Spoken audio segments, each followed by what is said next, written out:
subject is African American perspectives within the global African diaspora.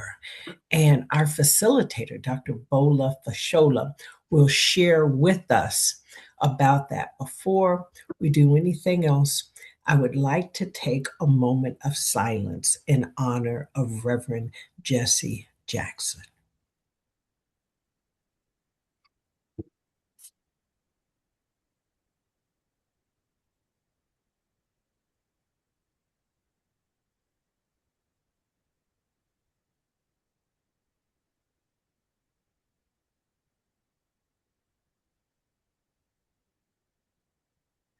Amen.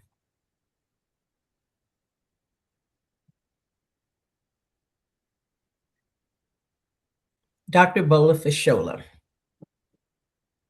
She is a leadership strategist, executive coach, and founder of Audacity Leadership, a platform dedicated to developing courage, value-driven leaders beyond a title or position. She works across corporate, nonprofit, and public sector contexts, helping individuals and organizations strengthen decision-making, governance, and execution under pressure. She is committed to expanding access to credibility, practice-based leadership for lasting personal and collective impact. It's exciting and it is an honor to have you here today. Thank you and welcome. Mr. Anthony Harris, MSNRN, is the owner and operator of Nurses in period U period R period S period E period S period Healthcare Training School, an organization that creates hundreds of employment opportunities in the healthcare field since its founding. Mr. Harris' career is distinguished by a rich blend of teaching, clinical training, and leadership experience across multiple healthcare and educational settings. His extensive background includes serving as Director of Nursing Education, Home Health, Director of Nursing for the LPN program at Everest Institute, and Director of Education, Long-Term Care. He has also held leadership positions such as Assistant Director of Nursing, LPN Program, Everest Institute, Clinical Manager and Executive Director of Emergency Services Emergency Department, and Manager of a Trauma Unit. Mr. Harris has an extensive academic record as well, having served as course coordinator and lecturer for medical surgical nursing junior and senior levels and leadership and management courses at Wayne State University.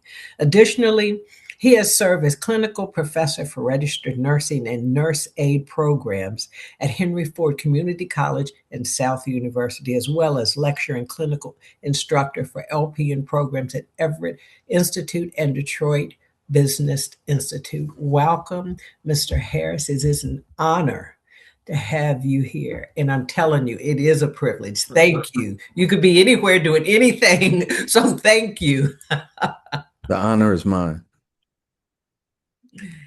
And we have Dr. Courtney D. Cabell. Psych D, CCTP, is currently core faculty at the Michigan School of Psychology, MSP. She is also founder and president of Open Heart Communities, a nonprofit mental health practice that is dedicated to bridging the gap between social justice and mental health by serving communities through holistic approaches to healing. Courtney has a passion for serving the underprivileged. Thank you, Dr. Courtney Cabell. It is a privilege and an honor for having you here, and it's exciting to hear what you're going to share with us.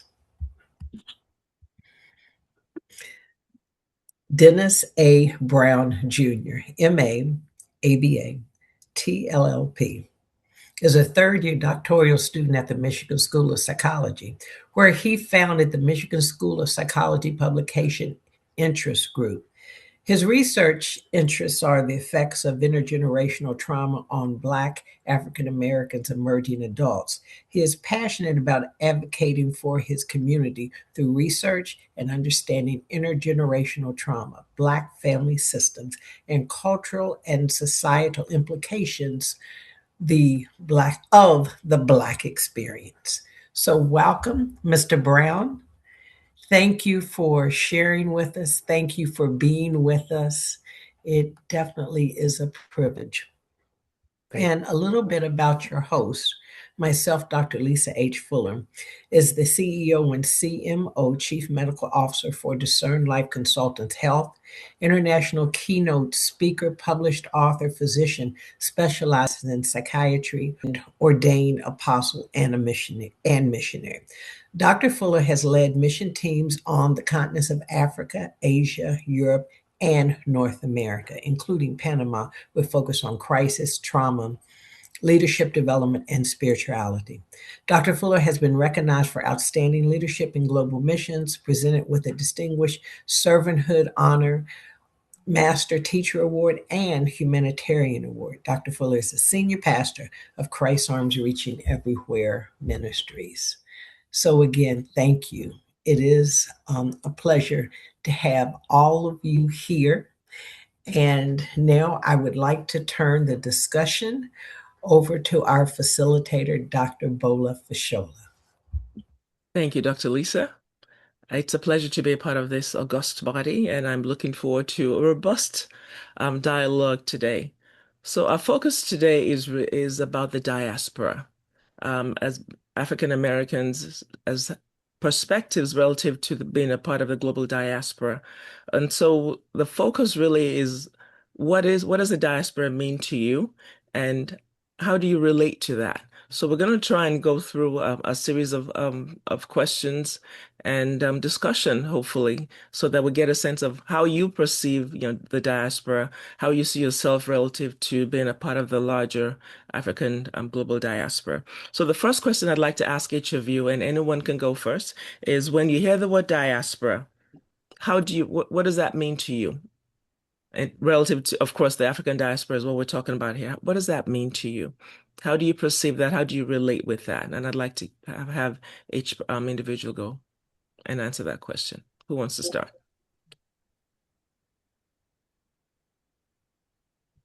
Well, I certainly don't mind starting. However, now, ladies first is still an option before I do. I guess I can start. When I hear that, I just think of Black culture in general across the globe, um, and connection to community, connection to culture, connection to our ancestors. Yeah, I'll leave it at that. Connection to our ancestors. Very good. All right, Mr. Harris. Um, when I think about diaspora, I think about my age and how my perspective has changed over the years. Initially, when we would hear about diaspora, we would initially, if someone even asked about Black culture or Black history, somehow it began with slavery. One of the best books I ever read right after high school was by Mr. Lerone Bennett, and it was called Before the Mayflower. And it discussed what Black people, what Africans were doing before slavery. And it was one of the best reads ever. It talked about our history prior to being kidnapped from the shores of Africa. So diaspora to me doesn't just mean slavery and disbursement. It means the migration of being the original human being, of being the cradle of civilization, and then migrating out and traveling, circumventing the globe, as a matter of fact. That's what it means to me. Very good. Thank you, Mr. Harris. Dr. Brown. For me, diaspora is not just the history of how we came to be in this state or in this country. It's also the search of meaning. Like, what is our culture? How do we identify with that culture? What plans do we make to learning our history and understanding our history before, like Mr. Harris said about before that migration, before that, not even migration, but before being stolen from our homeland. So. I would say it's that search of meaning for me. Search for meaning. What is you talk about your relationship, what it means to you, and from what each of you has said, It seems like you see a connection. You see a connection with your ancestry. But not everybody necessarily embraces a connection with their ancestry. Where do you stand? Have you always stood that way? Mr. Harris talked about a book that he read that changed his perspective and at an early age, I believe. So where do you stand? What is your perspective? Did you have a moment when that your previous perspective changed and what triggered it? I'd like, each of you to share. So we'll start with Dr. Brown this time. Yeah, I would say writing my dissertation, there is a point where like I had to learn all of the history of Black Americans, and it was hard because I always known a little bit enough to like get me through it, but at the same time I had to do a real deep dive to understand this population because my dissertation is on intergenerational trauma within Black emerging adults, and I can't just talk about Black emerging adults without talking about the history of what it looks like or what it means to be a Black American. And so I had to know about what happened when we were first to move from our homelands and be put through some really horrendous things. And knowing that there was more beauty before that and a lot of rich culture that people don't talk about. I mean, the amount of like studies that don't really cover that stuff, and I get so just taken back by it because I'm like, okay, this is just all trauma. Like for me, it can be so triggering because I will read stuff and then I will physically get sick, and I'm like, all right, I need to take like 2 hours of just sitting on the couch and processing, and then go back to writing. And it hurts because having a deadline, you just got to get that stuff done. But when you have something that is really like touching you and touching your not just your personal identity, but your heritage, it just gives you a whole new perspective of who you are and who you want to be and how can you connect with your community. The research was the turning point for you. Yeah. All right. Dr. Courtney. Yeah, so my connection with my identity has evolved significantly over time. I think back all the way back to elementary school where I was the only Black child in my entire school with a school of just white children and experiencing racism and things like that and feeling this deep sense of um, internalized racism and kind of rejecting my identity. And it kind of just evolving through middle school and high school based on the culture that I was immersed in. So when got to high school, I was in a predominantly Black school, but I was viewed as a white girl trapped in a Black girl's body and things like that. And then going back to a predominantly white institution for undergrad and not feeling connected um, with anyone, not feeling connected with the predominantly white culture or with Black culture.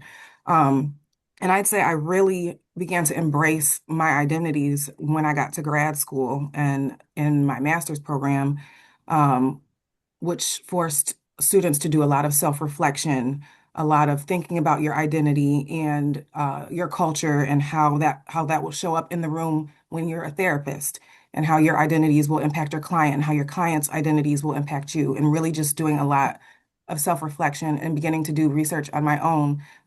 Like Dennis was saying, with just um, my history, my ancestors, and things like that. And in that process, me really being able to find meaning and begin to love my Blackness and what it means to be Black and what it means to be a Black American. Um, Getting involved in things like the Association of Black Psychologists and doing Sawabona Healing Circle training and just learning about practices that were done in Africa before we were brought over here was just really meaningful and healing for me. And I think through all of that, all of those different processes, is how my identity and my connection with my culture changed over time. Mr. Harris, Um, say more. I'm sorry. I said, say more. Oh, um, I have to go back to my upbringing. I come from a generation where we had parents who didn't ask, they told. Um, and they drug us. They drug us to church. They didn't ask us, "Do you want to go to church today?" They said, "Come on, we're going to church." They didn't drop us off. They took us, and I was pretty fortunate to be in a church that was at that time very unique, because when they taught about Adam and Eve, they gave location. They talked about where this took place, where this creation took place, where this migration took place, and it was in the region that we're talking about. So for me, that was not only eye-opening, but it just gave me the perspective that we've been somebody all the time. And then after that read before the Mayflower, from a perspective outside of the spiritual realm, it just deepened the connection that we have a rich history. We are some people that can be proud with a proud beginning. And I've always felt that way. It changed for me. Some things were triggered when entering into the healthcare field and seeing the different disparities in healthcare and understanding that healthcare became a business as opposed to just helping people. Um, so there have been some different perspectives. There have been some um, challenging experiences, but for me, it's always been rooted in Adam and Eve. It's been rooted in the location and the fact that that history was talking about people who look like me. Mm. So early awareness in your case. You Yeah, talked about the book, you talked about your family and being able to relate with the people around you, understanding that you come from an ancestry that is beyond, that surpasses the existence of the Mayflower, beyond the shores of this nation.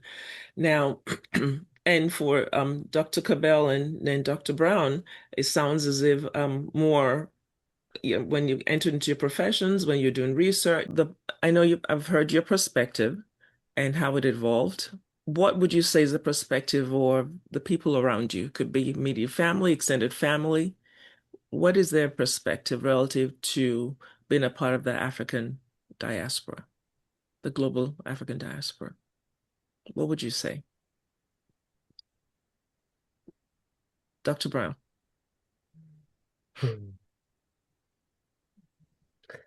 That's such a good question. I feel,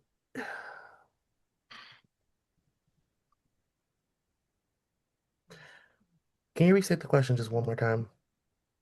We know your perspective relative to your ancestry and embracing that.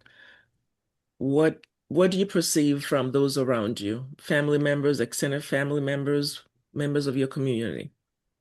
How do they see them? How do you think they see themselves relative to being a part of the global African diaspora?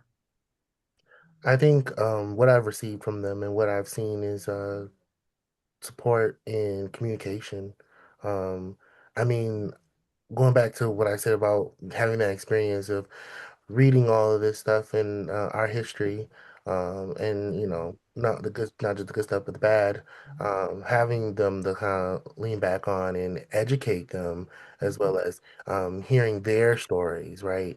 And that's, I mean, that's the whole reason why I'm doing this research is just hear more stories that are people that look like me. Um, I'm even though I'm almost out of there, I'm an emerging adult too, right?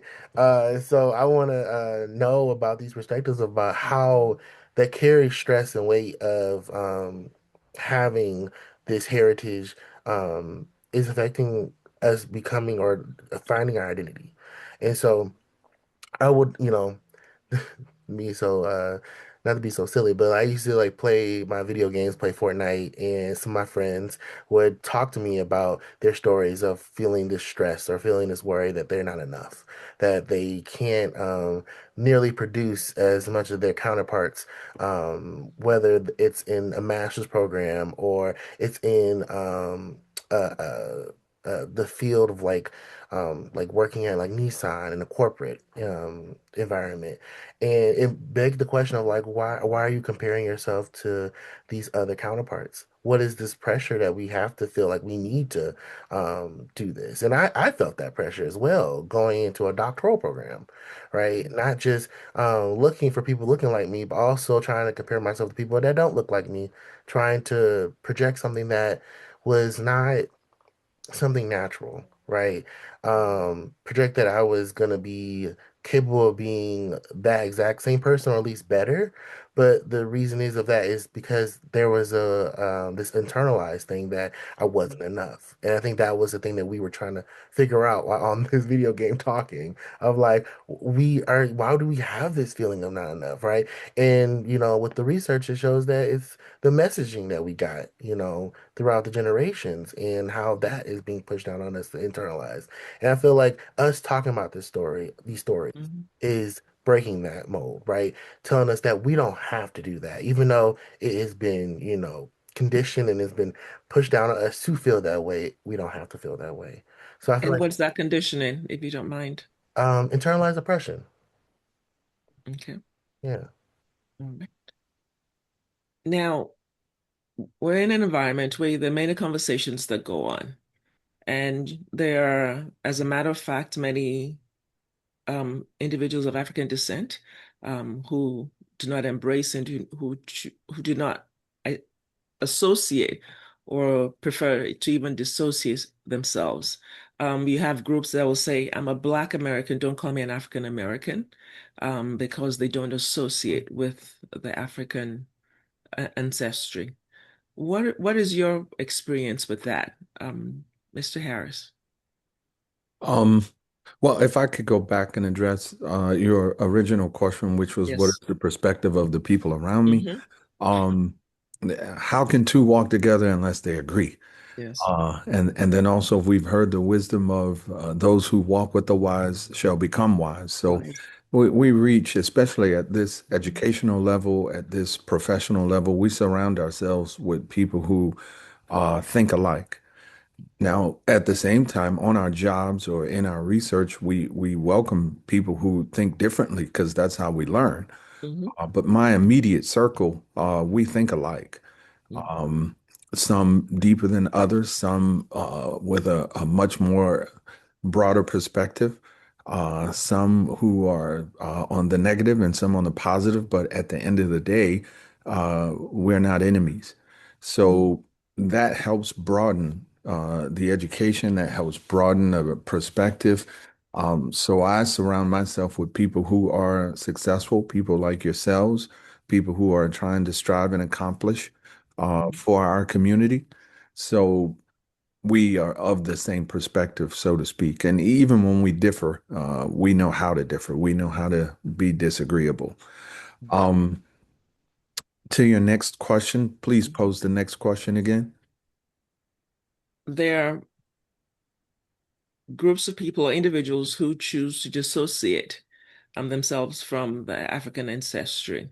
You have, and I give an example of those who say, "I'm a Black American. Don't call me an African American," because they don't want to associate with Yeah. that. What is your perspective? Um, some of that is human nature. We have to deal with issues of envy or jealousy or just not knowing how to come together for a common goal. Unity does not mean sameness. Doesn't Mhm. mean that we have to be the same in order to unite for a common goal. Um, we can have different perspectives, but still come together and achieve. So, the idea of not being the same or having a different perspective about ourselves. Some of it comes from the divide and conquer theory, um, keeping us divided on purpose. So presenting us as Africans, presenting us as African American, presenting us as Black, presenting us as Negro, always keeping us off balance so that we don't identify with ourselves and come together and recognize no matter what name you call us, we're all in the same boat. I think Dr. King said we may have come on different ships, but we're all in the same boat now. Right. Um, So we would have to get past the stereotypes, the different names, the labeling, and come together. If we were to at some point seek reparations, we wouldn't seek reparations as Africans, as African Americans, as Caribbeans or Brazilians. We would seek reparations as Black people. And that will probably get us closer to the table and closer to getting what we asked for. Dr. Cabell, your perspective, both Um, both yeah, and I am someone who refers to myself as Black American, and kind of to echo what Mr. Harris just said, when I think about my Blackness and my connection to the Black community, I don't just think about my roots from Africa. I think about all Black people who are in this country that have migrated here, that I have cultural connection to. So that could be from the Caribbean and things like that as well. Um, I also want to go back to your previous question, just about my perception of those around me. And I really think it depends on the space that I'm in, and who I'm around at the time. Um, Kind of like Mr. Harris said, we tend to surround ourselves with people who think like us. Mhm. So when I'm around my colleagues like Mr. Brown, or when I was still in the doctorate program and would be in school, anytime uh, a few Black students would congregate in the atrium at the same time, we all knew that we had the shared experience in that space and things like that, that we thought the same, that we had evolved and come to like really appreciate who we are as Black people. Um, and then when I think about like I think about this particular conversation that I had with my mom, and she will probably kill me if she watches this. And here's what I have to say, but we were having a conversation about just Black people being oppressed in this country, in America. And she said that Black people aren't oppressed anymore. And then we got into a debate about it. And I said, how can you say that Black people aren't oppressed anymore when we're being shot and killed in the streets by police, when there are these mental health, all these mental health disparities, all these physical health disparities? I had a pretty traumatic birthing experience with my daughter, to the point where I am afraid to ever get pregnant and go through the birthing experience again. And there are these huge disparities in Black women giving birth in this country. So I'm like, how can you say that Black people aren't oppressed? And she's like, well, everybody has a choice. We can choose where we want to be. We can do whatever we need to do to be successful and things like that. And so I just think about the way people experience the Black experience, just based on um, generation, based on education level, based on setting and things like that. And I think it's really dependent on those things. okay. But focusing on real, more, narrowing down the focus more to being a part of the African diaspora. You talked about, people, being Black people, right? You talked about, people from the Caribbean and whatever other countries. But would you not say that they're also part of the global African diaspora? I would. I would say that, yes. All right. Okay. So now, it's not about the name that one chooses to identify with or go by. Our focus really is on the relationship and the embrace of the ancestry. That's what I really would like for us to really focus on right now. Those who, regardless of the name, those who dissociate themselves from Africa, those are the ones I was referring to when I talk about what they choose. They say, I'm not part of that. It has nothing to do with me. That separation is what I want us to really focus on. Why do you think that some people take that stance and not wanting to associate themselves? I know there are challenges, there are social challenges in terms of how they want to be perceived. But what's the core reason you think people dissociate themselves from the African ancestry? Dr. Brown or Mr. Harris? Go I ahead. I think it could be the fear of a culture shock. I know some people that decide to go back to our homeland, go to Africa and see and try to get know more about the heritage, Mhm. and they don't feel connected because they haven't been anywhere, they haven't been there before, and they feel this sense of like, I feel like I'm in a different world, Mhm. and they have been so, I don't like to use the word conditioned anymore, but like been so used to the US and how how we work here. And so going there may feel unnatural, even though they want to find some type of connection. And it just makes them feel icky about themselves in a certain way because it Mhm. just reminds them of that past trauma of like they really remove me from my homeland. I don't really have a connection to my culture, even though we still have the opportunity to be connected with our culture. It's just it's harder because they have now have all these other generations of what culture may look like here back in America. And I think about my own like grandparents who one came from Montgomery, Alabama, the other one came from here in Michigan and told me stories about Black Bottom and um, the music exposure, right? We got the Temptations and all that stuff like that. And to me, that's like my history most of all because I love knowing about those things. At the same time, I do want someday to go to Africa and see what my original heritage is. And that's where I think that's where that divide happens because I think they're fearful of that culture shock. I think that's maybe one reason. I don't know if anyone else has another Mhm. bring up. Um, well, I would say one of the reasons for having a different perspective or separating from Africa or not wanting to be associated, it is a part of the divide and conquer theory, because not only what was happened to us, but there was also a psychological aspect to make it keep happening to us for generations. Um, there's a lot of disinformation. When I was a kid and Tarzan would come on TV, and they showed African people with the bone in the nose and that they were cannibals. It wasn't until doing a lot of reading, even during nursing school, to find out that many of your cannibals were not of the melanated persuasion. They didn't eat people. Uh, but when they didn't swing around on vines and they didn't wear loincloths, I've never been to Africa and I regret that. It is on my bucket list, Mhm. but I know people who have been. And now you have a generation that even if they don't get a chance to visit Africa, they're touching Africa through social media. They're touching it through technology, even communicating with Africans.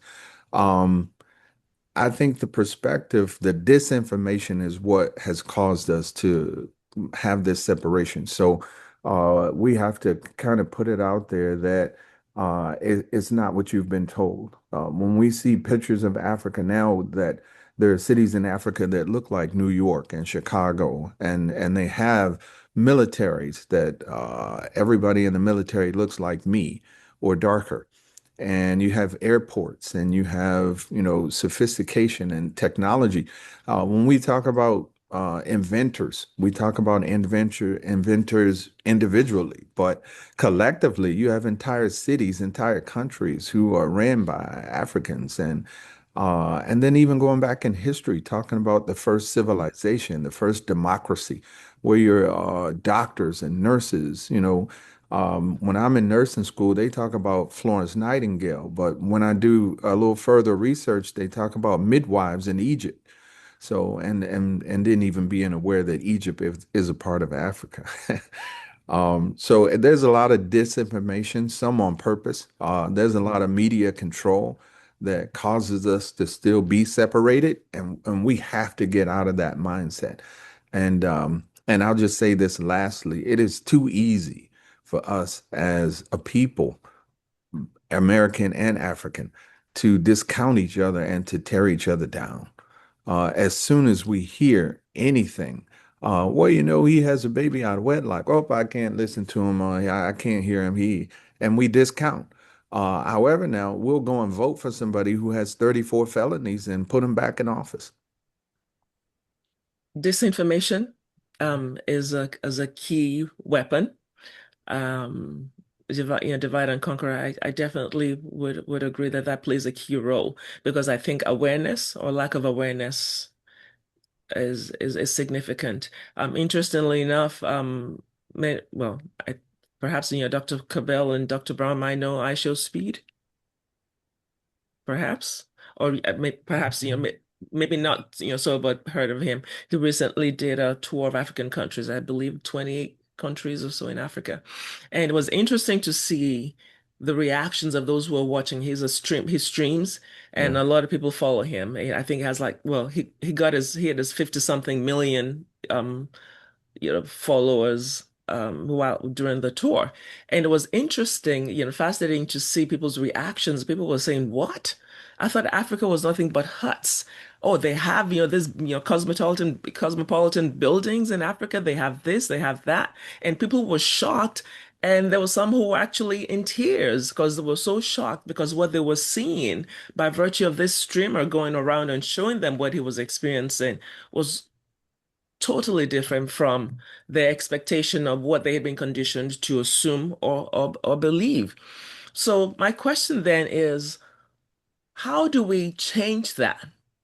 How do we begin to take responsibility for really actually getting the facts to know the state of things? I'm going to a series of questions. You can pick whichever one you want to start with. And of course, Mr. Harris made a key point about the divide and conquer, how you have the American, those those in diaspora in America, and then versus the Africans, and usually they have this feud going on, and it's contrived, and we easily buy into that. How do we change that? How do we change that narrative? How do we begin to ensure that we're not playing that game? We're not, playing into that divide and conquer aspect, and how do we ensure that we increase awareness of what the facts really are? Dr. Cabell, I'll start with you. Yeah, I think that spaces like this is one of the biggest ways to start is having these conversations, spreading the information, discounting the disinformation, and getting it to those who need it most, and getting it on social media where a lot of folks are and things like that. I'm not aware of the person that you mentioned with the streaming or whatever that they're doing, but even things like that, being able to show like this is what Africa is it isn't all of these myths that many Americans think that it is. Um, I also think a part of the divide and the dichotomy is um, partially just this lack of feeling connected to either, a lack of a feeling of connection to America or to Africa, just because of our history being brought over here, losing a part of our heritage and our culture, but not being able to actually experience those roots and things like that. And so trying to find ways to, even though if we're here in America, build those connections here, be able to access and touch those roots here, even though we're not necessarily on that land, if that makes sense. If you look at history, and it's so important to look at history in general, and you look at how the Syrians came in, you look at how Babylon came in to conquer, you look at how Rome came in, and then you look at different other the Germans, for example, and you look at how the people in the continent of Africa were enslaved. And I'm talking about enslaving a culture of people. And then you look at the writings of Willie Lynch. Lynch talked about this on the banks of in Virginia as he talked to slave masters as well. As you remove the identity, you separate the people, you take the names, you change the names, you strip the culture, you introduce your culture. You didn't. And I'm saying this because what happens is, for example, light versus dark, and in-house versus outside working, and you keep and create that spirit of division, and you see it throughout the history. Again, Assyria, Babylon, Rome, Germany, the United States, when they and other places when they began the practice of slavery. So division. And so my one word is unity. Absolutely. And To have unity, there needs to be understanding. There needs to be awareness. There's an African proverb that says that the river that forgets its source eventually dries up. Mm-hmm. If a river forgets its loses sight of its source, it's going to dry up. So it's important to remain connected to the source, right? So go ahead, Mr. Harris. And then that would beg us then to consider our source. We would have to get back to our source. Everything that Dr. Fuller just described is how we were taken away from our source. And what Dr. Cable said about focus on the connection, that also ties us back to our source. Mhm. I think I began this conversation with our source being somewhere about Mesopotamia by the Nile and the Euphrates River, where God said, let us make man in our image. That's the source that we have to get back to. That's the source that we were cut off from. And Mhm. that is the source that we have been lied to about. That source comes out of the region where we come from. But somehow it was given credit to another continent that didn't look like us. And that is completely inaccurate, even in the book itself, and even from a scientific perspective um, it's inaccurate. So we're talking about going back to the source is what is going to reconnect us. So we have to get back to telling our stories related to the source, our stories related to Israel and Hebrews and Africans and God and making the connection. We don't see the connection between Africa and Black Americans, just like we don't see the connection between Judaism and Christianity Mhm. and even Islam. Mhm. There is a common thread. That is love. That is unity.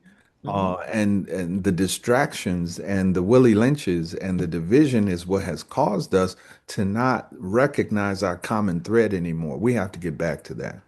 Absolutely, very, very well said. Because the easiest way to really break someone down is to strip them of everything that's meaningful to them, their connections, their source, who they are. And a lot of people are not aware of. I think you mentioned it earlier, Mr. Harris, the inventions, the things that were created, that were developed long before, and and history does not talk about it. Certainly, modern society does not talk about it. But a lot of the great things that were developed, that were achieved by the people from whom you come, are not talked about. But the issue is how many are really aware of those things, because when you become aware of what you come from, the stock that you come from, it's a source of pride, and it gives completion. I believe we have a psychologist in our midst, right? So it gives you a sense of completion. So the question is, where do we go from here? How do we begin to rebuild that connection? Because I'm hearing we don't feel connected because it's different. What responsibility do we each have as individuals, as groups, as communities, to rebuild that connection? And how do we do that? Who wants to Well, jump I'll in? say that in my school, I have the honor of not only servicing Detroiters and metropolitan Detroiters, but I also have documented immigration students. Mhm.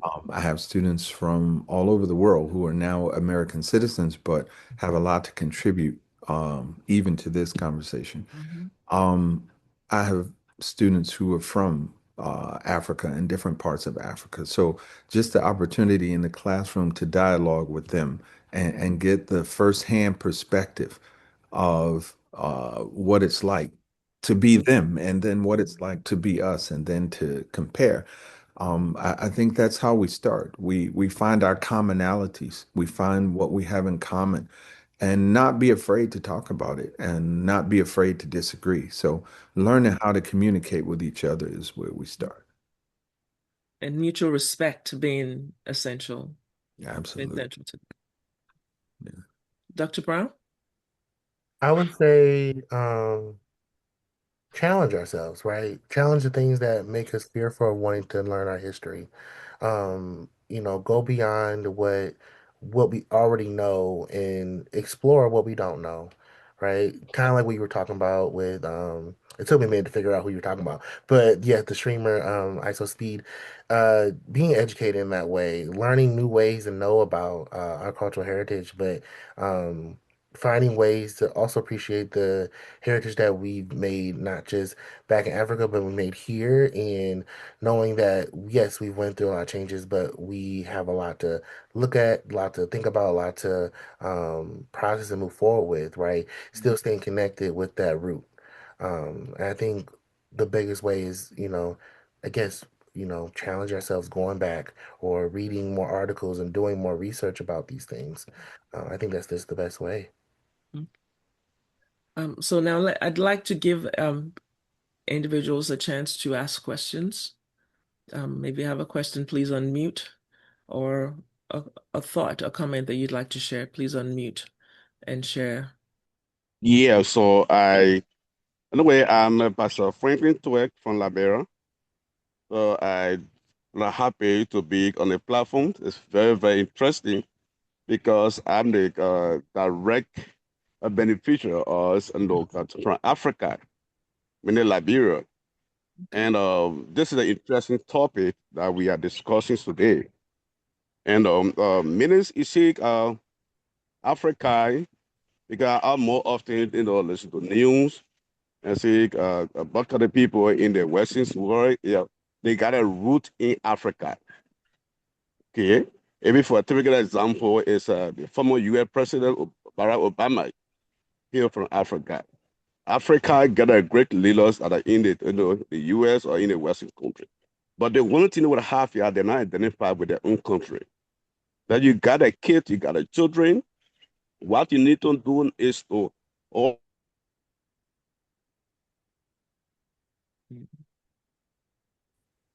to know your background, to know your root, where you came from as a parent. But many parents they are not doing that. So the kids or the children that are born in the Western country, they didn't know their root. They didn't know their root. They didn't know their culture. You know. So by right, they should do, and you be able to identify yourself, your children, and the way people where you came from in Africa. Okay, but we lack of that in the Western country. So there's something that really barring, most of the people in the Western country. The only thing is, oh, I came from New York, I came from Detroit, I came from Minnesota, but they didn't know their root. They didn't know their root. So it's an interesting topic, and it's good to note, you be proud of African identity. And know the history, know the root, the culture, legacy, what your parents had done before. Okay. So this topic is very, very interesting, and I pray that we should all expound on it in the times to come to know and invite more people. We all have, whether you are black, whether you are white, we all are human. But some people do discrimination, and what they think of if you are a pastor, black is a pastor, and white is a pastor. If you are get a PhD, they got the same education. But sometimes in other countries, there's a lot of discrimination, because other people didn't know their root, other culture. So, and I know after from here or time to come, we all will be able to carry awareness so people can know their root, where they come from. That's my contributions for now. Thank Yeah. you. Thank you, Pastor Franklin. Anyone else have a question or a thought that they'd like to share? So, of course, we know the diaspora is not simply a question of where we come from. It's about what we choose to carry forward, what intentional steps will we decide, to take, henceforth. Education awareness is, of course, a key issue in the divide. It plays a key role in the divide. So we need to bridge, of course, that divide, that knowledge, divide, that bridge. We need to make sure there's a there's a reconnection, and that awareness, there's an awareness, and people begin to understand their connections, with their roots, if you will, understanding what the facts are as opposed to what's presented and what's portrayed, and wrongly portrayed. That's because it's easy to consume. It's up there. You see, you consume it, and you walk away. The need to educate oneself, the need to raise awareness within our communities, and so I ask HOV. I begin with Dr. Cabell. What does reconnection mean to you? What steps will you take? As you leave today, what determinations have you made, and what are you going to do to educate the next generation, the people around you, your community, to ensure that even you grow in your knowledge and understanding of the diaspora, and your role as being a part of that global diaspora, African diaspora. Yeah, I actually was just thinking about two different avenues of what I want to do to continue to carry this work forward. And one is through my nonprofit and really trying to hone in on getting the education out there into the communities and offering spaces where they can immerse themselves into um, connection with our ancestors, with connections to our African roots, by learning about African practices and things like that that are actually already being done here and that many folks just aren't aware of. And so bringing that education piece and offering those spaces for community education and healing. And then the second piece is, since I've returned to MSP as faculty, I've become faculty advisor of the Association of Black Psychologists Student Circle that I started at the school. And me and my co-advisor have been talking recently about how we can make make it more structured in the years moving forward. And I think that bringing those same things that I want to take into my nonprofit into that space would be really helpful. And then training future Black psychologists to be able to do the same in their communities. Fantastic. We look forward to seeing, what you're doing, and learning more about the advances you're making. Mr. Harris. Um, well, in terms of reconnection, I I offer classes, healthcare training classes, get to encounter patients and young people. My training program has been accepted into high school curriculums, as well as the adult population. So, um, cultural diversity is a part of healthcare, and it's Mhm. a conversation that we get to have in the classroom. So, this conversation is normal in our classrooms, related to cultural diversity, healthcare disparities, and how it fits. Um, It's 11 o'clock. I think that the reconnection effort starts with educating, having the conversations and making people feel comfortable in having the conversation. Our roots, we are descendants. We haven't been cut off. We are the descendants of Africans. We were kidnapped from the shores of Africa, or we migrated. We were explorers. We were curious about new worlds, and not everybody that left Africa was a slave. Some people left Africa and didn't go back after they discovered what they discovered. So we're not, it wasn't all slavery that created the diaspora. So then our reconnection has to be a spiritual one. Our reconnection has to be one that avoids labels and stereotypes and all of the devices of dividing us. The reconnection effort is going to be making ourselves approachable for the conversation, making ourselves approachable for dialogue and debate, and knowing how to have those debates. And at the end of the day, it's going to be unity. All of our efforts have to be for unity. I heard Reverend Al Sharpton say once, attack the issue, not the person. Mhm. Essential. Thank you, Mr. Harris. And lastly, but not least, Dr. Brown. Reconnection. I think the best way for me in my journey is finishing my dissertation, right? I'm now at the process of getting participants and doing interviews and hearing their stories and learning about how they see themselves, as well as how can we move forward with this reconnection, and promoting storytelling. And I think that's the biggest thing that people forget, that we do so naturally as a community, is tell our stories and learn about each other from our history. And um, I want to bring that back in the way best possible, either through research or through my own artistic way with poetry. I think those are so many avenues to bring us back to our own reconnection within ourselves.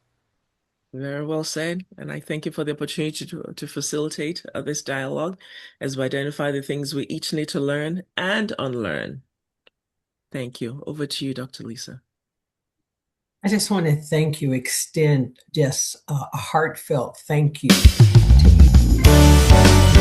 each.